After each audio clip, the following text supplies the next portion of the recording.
E aí, pessoal, tudo jóia? Bom, como comentado, né, a gente vai dar continuidade hoje aos testes metabólicos, introdução em relação a nosso conteúdo, né? Então, na verdade, o que a gente tem que entender, primeiramente, gente, é rever, na verdade, né, alguns conceitos, relembrar alguns conceitos em relação a, principalmente, o que é o VO2, pico, relativo. Então, nesse conteúdo, galera, a gente tem que estar muito bem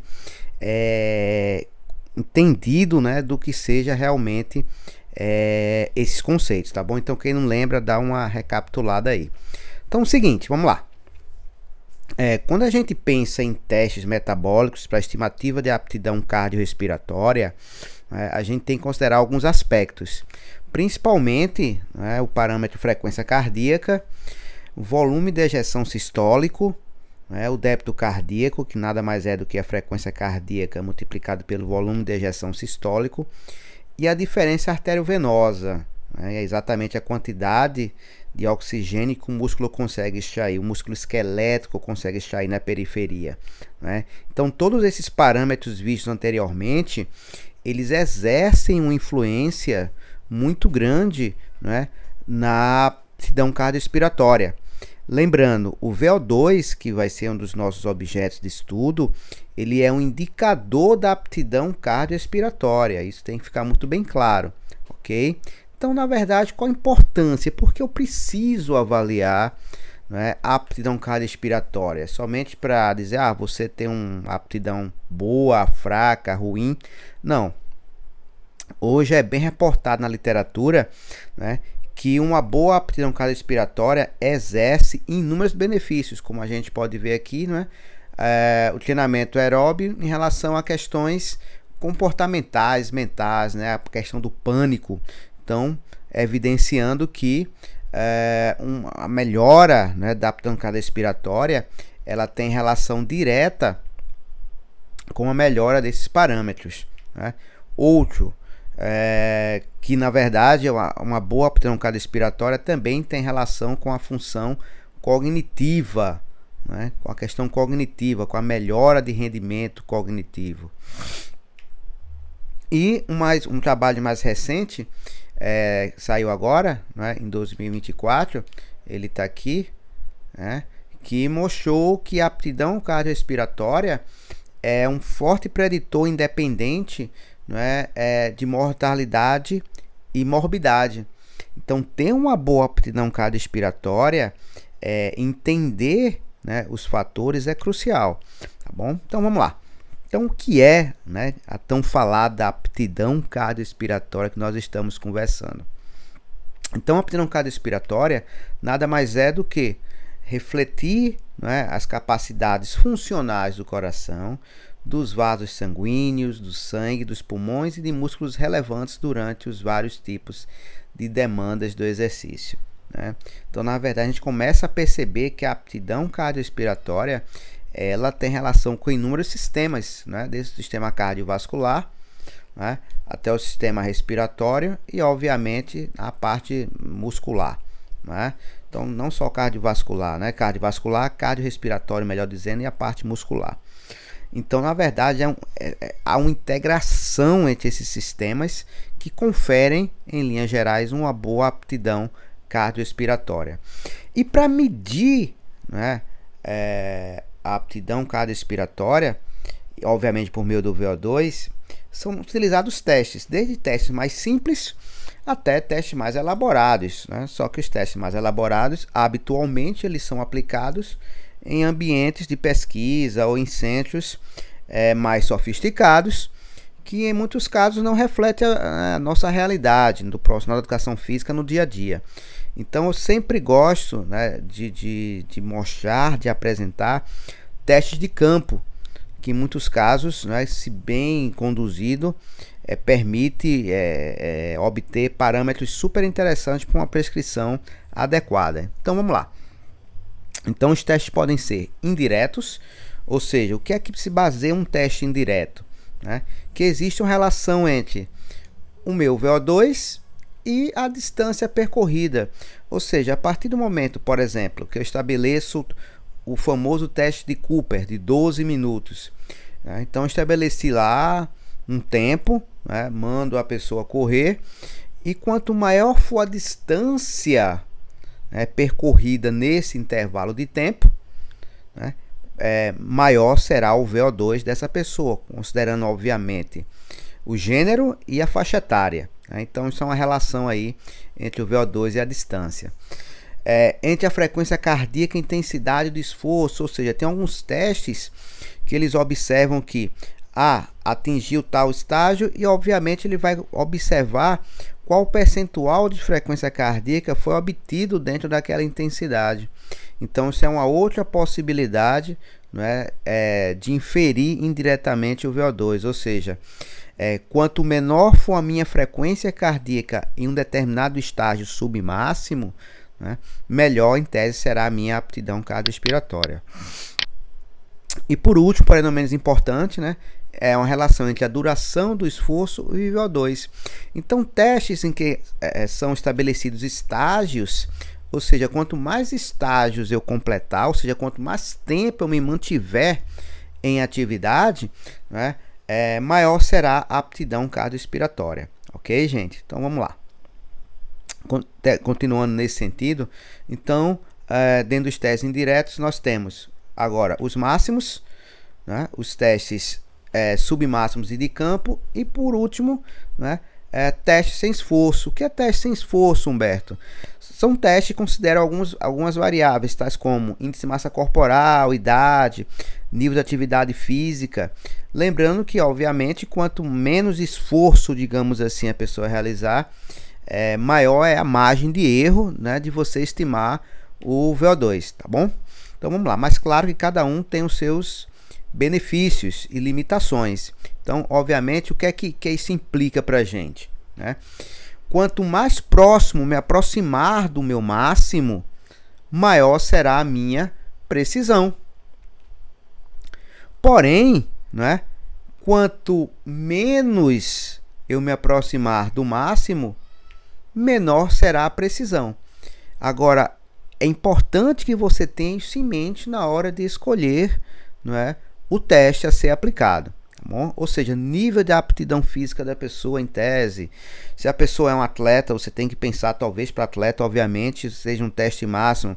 Uma pessoa sedentária, né, uma pessoa com alguma cardiopatia ou algum outro tipo de patologia, talvez, salvo indicação clínica médica, talvez um teste submáximo seja mais interessante. E por que não também até um teste sem exercício, tá bom?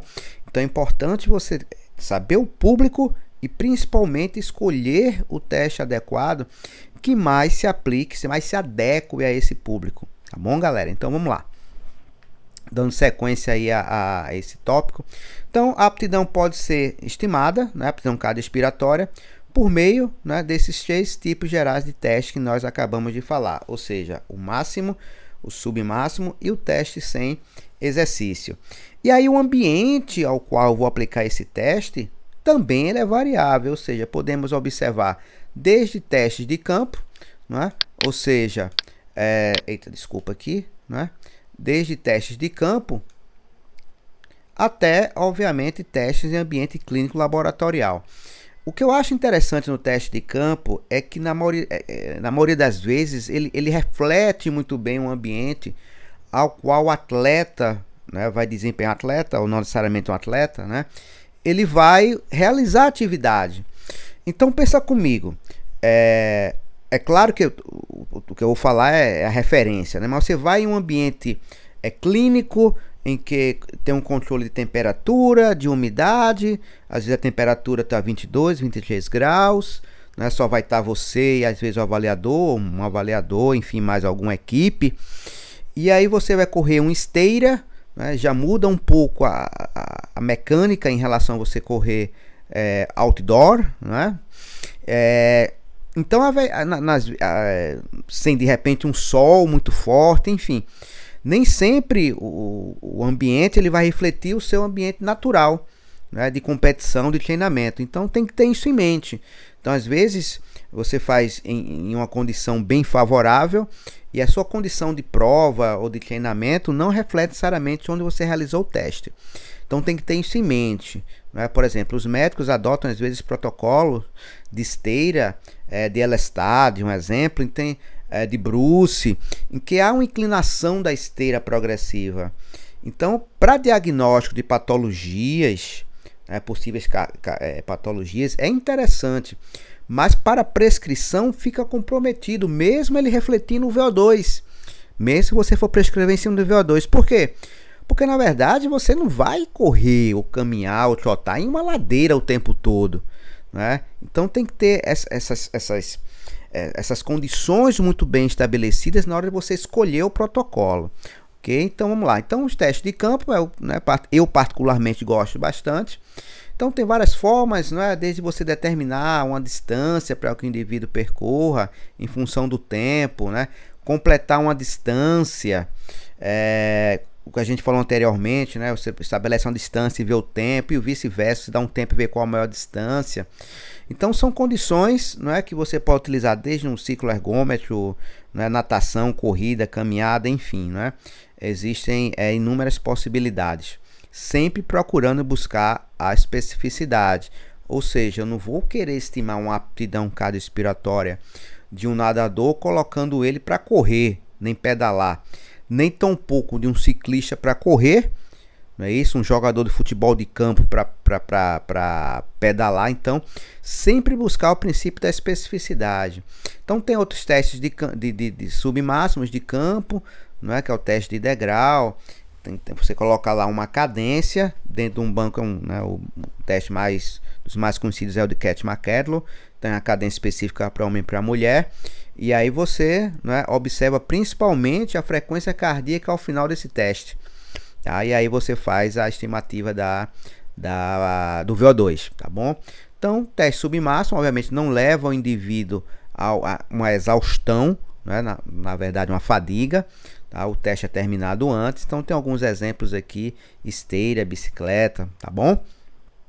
E obviamente o teste máximo, que aí você tem que ter bastante cuidado em relação a adotar esse teste. É recomendado que esse teste seja feito em um ambiente controlado, né, com suporte para possíveis intercorrências. E preferencialmente a pessoa, quando for realizar um teste máximo, ela tem um parecer médico, né? Então essas são as dicas que eu dou. Então um teste máximo, o nome sugere, vai levar o sujeito até ele não realmente suportar mais, tá? Então realmente para atletas é o mais indicado, né? Haja vista que um atleta ele trabalha sempre, né, muito próximo aos 100% dele. Então às vezes determinadas patologias elas não se manifestam em intensidades que não sejam as máximas, né, que não seja máximo. Então, para um atleta é interessante sempre ir ao máximo. E a gente falou até o presente momento, né, muito de adultos, né, então a gente vai dar um enfoque rapidinho aqui sobre criança. Por quê? Porque na hora que você for aplicar um teste para criança e adolescente, é importante você conhecer as diferenças fisiológicas. Então, principalmente, não é? Esse trabalho aqui ele é bem interessante, ele é um pouquinho antigo, mas ele reflete bem, de forma bem interessante. Por exemplo, podemos ver aqui, né, o comportamento crianças aqui, deixa eu botar um pouquinho maior, né? Crianças aqui azul e adultos o preto aqui. Então a gente observa, né, a intensidade do esforço e o comportamento da frequência cardíaca. Então a gente observa classicamente que as crianças para uma determinada carga, né, a não ser obviamente a máxima, né, próximo VO2 pico aqui, a gente observa que crianças têm um comportamento, têm uma exacerbação maior da frequência cardíaca quando comparada a adultos. Então é importante você ter isso em mente. Criança não é um adulto em miniatura, ela tem respostas fisiológicas diferentes.